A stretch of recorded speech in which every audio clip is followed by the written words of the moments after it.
Fala galera, beleza? Bora para mais um vídeo. Lembrando que não é indicação nem de compra nem de venda, apenas um bate-papo. Vamos falar agora de Magalu. Magalu teve a queda ontem pesadíssima, né? A gente tinha uma região de suporte, toda aquela história que vocês já ouviram ontem. O volume vendedor tinha aumentado, beleza. Essa queda aqui foi exagerada, teve rebaixamento, né, para uma casa de análise ali, né? Mas eu não esperava uma queda tão acentuada. Expliquei até que eu estava com uma put, saí na segunda e na terça deu 100% em cima do valor que era meu PM, normal. Hoje, essa subida, ela foi baseada no quê? Naquilo que eu venho falando nos últimos dias. Para operar nesse momento, estava muito complexo, principalmente para alavancado. Por quê? Porque o mercado estava em queda pesada, mas só que a fagulha para virar a chave era o acordo do Trump.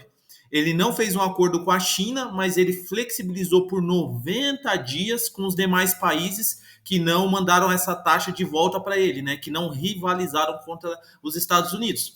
Consequentemente, a nossa bolsa deu um salto para mais de 3% de alta, correto? E a Magalu surfou a onda da maioria dos papéis, subindo 11,2%. Então, o que rola nisso daqui? Tipo, parece besta agora que já aconteceu, mas é raciocínio lógico. Qual que é o raciocínio que eu usei? Eu tô cheio, eu tô comprado 100%, tá? Só para avisar para vocês, todo o meu capital, nossa, 1 milhão, não é 1 milhão, mas a minha carteirinha ali tá totalmente comprada em opções de compra e comprado no papel. Por quê? Imagina que o mundo tá perdendo dinheiro. Quem mais está perdendo dinheiro? É o Zezinho da padaria ou é o Billion que tem um monte de ação nos Estados Unidos, um monte de ação em outros países? O cara que estava tomando um ferro grande são os bilionários, os caras que movimentam grandes quantias dentro da bolsa. Quedas nunca vistas ali, né, nos últimos tempos. Consequentemente, esse negócio não teria como se arrastar por muito tempo. Por quê? Porque esses caras não vão ver o patrimônio dele derreter. E esses caras vão pressionar a política, que eles são os financiadores, para ter uma solução. Então o Trump levou até onde deu. Eu vi aí umas matérias falando que já estava sendo pressionado, né, por alguns players, e consequentemente o cara soltou uma matéria, né, que eu até aprendi agora aí, vendo até no Twitter ali, os caras falando que ele solta geralmente a notícia, vê como o mercado se comporta, depois, se ele vê se comportou bem, ele vai e solta realmente. Então ele soltou, vocês devem ter visto que deu uma pernada ontem, anteontem, não lembro, e depois falou, não, isso daí é falso. Mas hoje o cara chegou e falou que era a verdadeira parada e o mercado explodiu. Então, por que eu foquei principalmente, nem tanto no Trump, eu foquei mais em estar na ponta compradora, baseado que esse movimento não tem como durar, porque os caras que realmente têm o dinheiro, eles não iam segurar. E no caso da Magalu, só para salientar, seria uma situação semelhante. Pô, agora caiu 13, vou abrir um short pesado porque vai voltar lá no 7, no 6. Pode ser que voltaria se a gente estivesse num panorama normal, num panorama ali do dia a dia nosso, sem esse monte de notícia.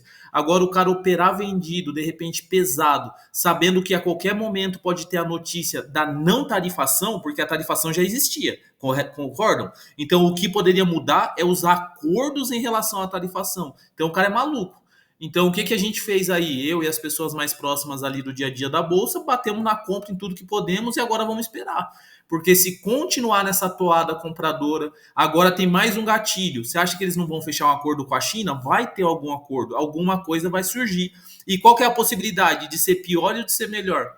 Se ele subir agora para 150 na China, 200, não vai mudar nada, porque os caras já estão nessa pegada. Em contrapartida, se virar agora amanhã e falar, ó, cada um aqui vai ficar em 10%, Estados Unidos e China, você vai ver que o mercado vai explodir de novo. Então, creio eu, né, na minha humilde concepção, que a gente tem um panorama agora muito mais para cima do que para baixo.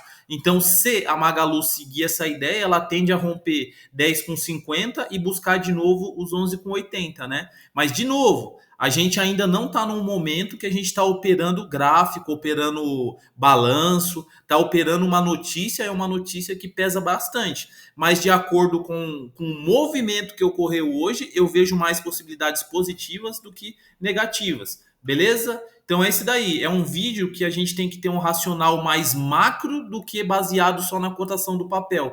Porque se você olha só para o papel e você não olha o entorno, que é algo que eu falo bastante no canal, você acaba, né, caindo aí em armadilhas, que foi aqueles que acabaram com certeza hoje sendo estopado ou mesmo tendo a conta zerada, que eu tenho certeza que aconteceu de monte aí. A galera que de repente entrou nessa situação de tá vendido, né, contra esse movimento de alta. Beleza? Abraço, galera, e que a semana termine bem. Valeu!